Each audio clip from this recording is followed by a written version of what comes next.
So this is just kind of an intro to my travelogues. I'm going to be doing a travelogue one week, and then the next week will be music and movies, and then travelogue, and back and forth, just because I know most of you come here for music and movies, and I don't want you to miss that, but I really do want to share with you guys the really cool stuff that I got to see while I was in Greece.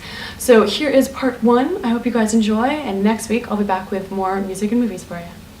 Hey guys, and welcome to my travelogue. So this is the very first part of the travelogue. First of the first. Please excuse my messiness, but this unfortunately is the only place I could film that didn't have really bad sound. You're gonna have to bear with me in this hotel room. I promise that other ones will be on more fun locations, such as potentially beaches and historical areas. That's what I'm going for. This is day 1 to 3 because 2 of the days were essentially travel, and then the other day was a day of travel through Athens, a lot of history in there. So I'm just going to try to fill you guys in really quickly, a sort of whirlwind tour of getting here and then being in Athens. We flew out of Toronto and then went to Rome. From Rome we got VIP service and passed all these lines because we needed to make this connection in order to get to Athens. Got to Athens, took a shuttle to our hotel called Titania.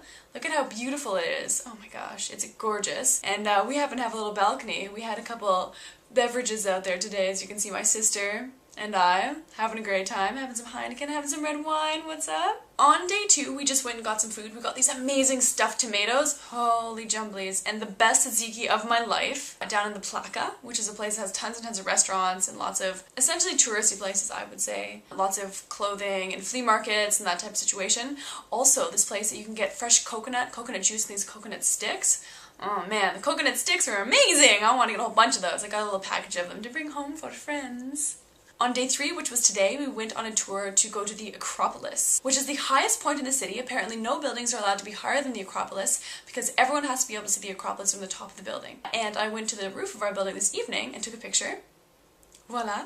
Beautiful, beautiful. Also enjoying the day. Voila. We took a guided tour there with this woman named Joy. She was extremely, of course, well-versed in the history of the Acropolis. An Acropolis is a temple to worship the gods. This particular one worships Athena, and that's how Athens got its name. It was going to be named after Poseidon or Athena. There was a myth that they both had to present a gift to the people of the city. Poseidon gave them water, but it was salt water, so they couldn't use it. But Athena gave them olives. And, of course, they're going to use that both to eat olives and to make olive oil, etc., etc., etc. Some ridiculous amount of olive oil is used every year per person. Something insane. There's my sister reading. We're bunking together. Also from the Acropolis you can see the Hill of the Muses. At least it used to be for the Muses, but now it's the Hill of Peloponnese. He got buried. He was really, really rich, able to just buy this area so that it could be his own personal cemetery.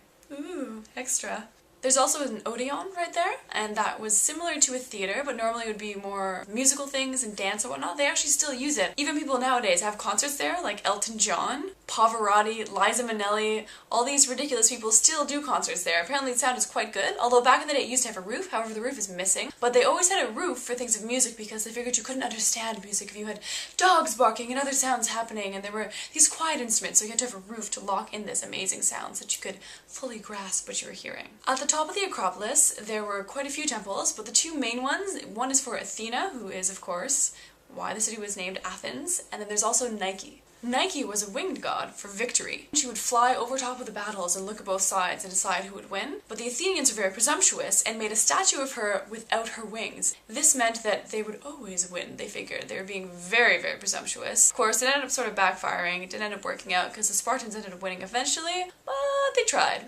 We also got to see where the assembly was, and it's this little path here, right in that center there, and that's apparently where democracy was first born. Ooh, democracy. Originally there were 14 temples on top of this hill, now there are only 2. Most of them were basically destroyed via explosions and war and battles. One of them apparently they had a whole bunch of gunpowder in it, they were storing it, and then the Venetians were firing at them from this other hill, and then a cannon landed and they exploded. Destroyed pretty much everything, which sucks. And then after that, they didn't take care of it. They didn't try to rebuild it. They just kind of left stuff around. So people would just basically take marble, including this one Englishman that took a whole bunch of marble, tried to take it to England, like to decorate his house with. His ship sank, the English people came to help him, and then that ended up in a museum, which the Greeks have been trying to get back forever. Another funny story, within one of these temples was this huge statue, about 12 meters high, about 1 ton of gold of Athena. Huge. At one point, the Ottomans decided that they were going to take this and go decorate Istanbul with it. So on the way there, they lost it. They don't know how, they don't know what happened, they just woke up one morning and this huge gold statue was gone. Still to this day, we do not know what happened to it.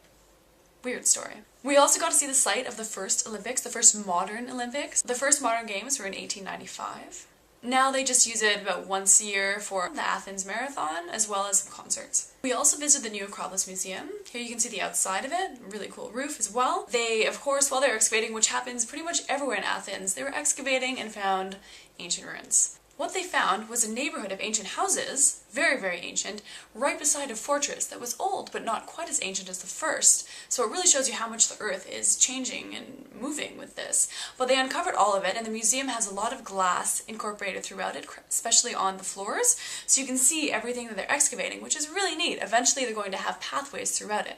The first floor is mainly for things found on the slopes of the Acropolis. They have vases dedicated to the nymphs, which were for marriage. They also have a whole section of the red and black vases, which picture a lot of mythology, gods. They also found a lot of artifacts of the god of medicine. There was a hospital there, and there were a lot of these little artifacts found. Essentially, if you went there and were cured, as payment, you would send a carving of the item that they cured. So there would be an ear, a picture of an eye, a picture of a leg, whatever it might have been. Although it turned out they were little swindlers. They'd take you into this dark basement, give you these herbs that would make you hallucinate, show up pretending to be God, tell you what needed to be fixed, and then when you came out of the hallucination, you tell the doctor what you needed fixing, even though that's who the God was. Fix it, and then suddenly feel better, but you'd feel better already because they kind of made your mind feel like it was better. That this God told you that you were worth saving. Second floor is dedicated to mostly things on the Acropolis. There were a lot of animals and demons and whatnot. Apparently when the Acropolis was originally built, they didn't want to do a lot of humans. They didn't feel that their carving skills were quite good enough for that. So you end up seeing a lot of demons and animals. We also got to learn about how they made the colors, which is really neat. Essentially, they just use a bunch of different colored rocks,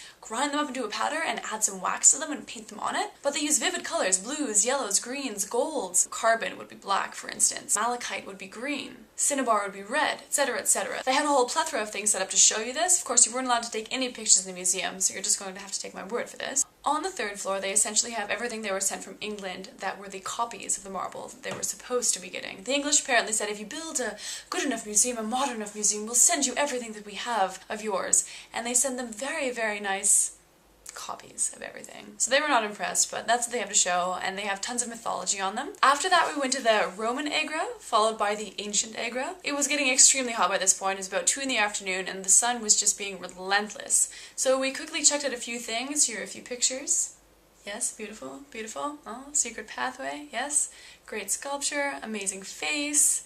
Yes, more pillars. Then we ended up walking back to the room, had a quick rest, then went back out, got delicious dinner. Oh my gosh, it was good. A little bit of coconut, what's up? And then we walked back, and that was that. Also, a strange side note, do you guys know why the pharmacies look like they're from Las Vegas? They all have these ridiculous signs of flashing lights, and I'm just wondering, what is with that? Thoughts? So hope you guys are enjoying part 1 of the travelogue. Thanks so much for watching, guys, and I'll be back soon.